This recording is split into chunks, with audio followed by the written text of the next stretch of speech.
Hey guys, let's talk about place value. First, we're gonna review what we already know about whole number place value, and then we're gonna review what we also are gonna learn about in decimal place value. So let's dive in.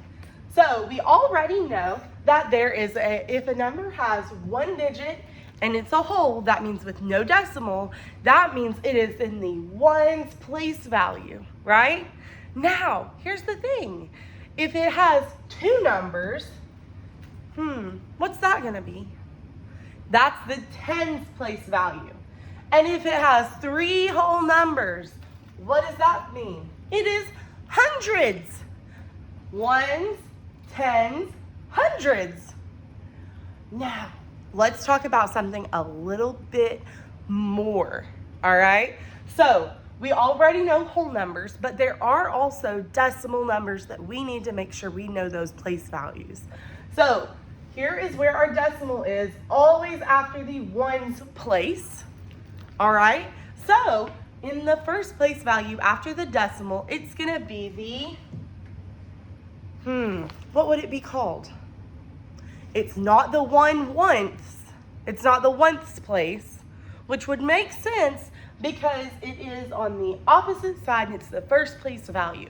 It's a good point. However, that is not the case with this. It is actually the tenths. Here's why it's not the once place. First of all, it's hard to say. Second of all, it does not represent a fraction. Let's look at it. If I were to represent one once, it would be 1/1. That is just a whole one, isn't it? There is not a part to that whole. So that means that we have to skip over the ones place and look at the tens place, which is right beside it, which is 10 more than 1. Okay, so we are going to look at this as the tenths place.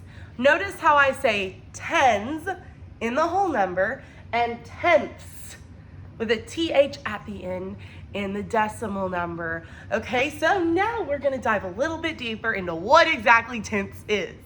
So tenths is 1 out of 10, or whatever number is represented in the tenths place. So if I were to write a 6 in the tenths place, how could I write this as a fraction? Well, I know that this place value is actually 1/10, which also tells me that if there are 6 1/10ths in here added together, that it must be 6/10. Great job. Let's look at another place value in the decimal. After the tenths place, what do you think is gonna be the next place value? It's gonna be hundredths. Notice how I say hundredths different than hundreds.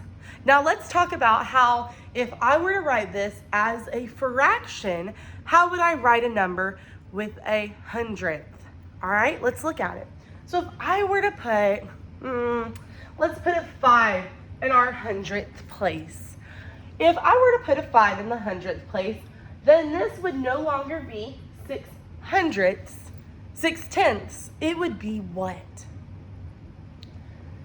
65 over 100, because my last number ends in the hundredths place. Great job, guys.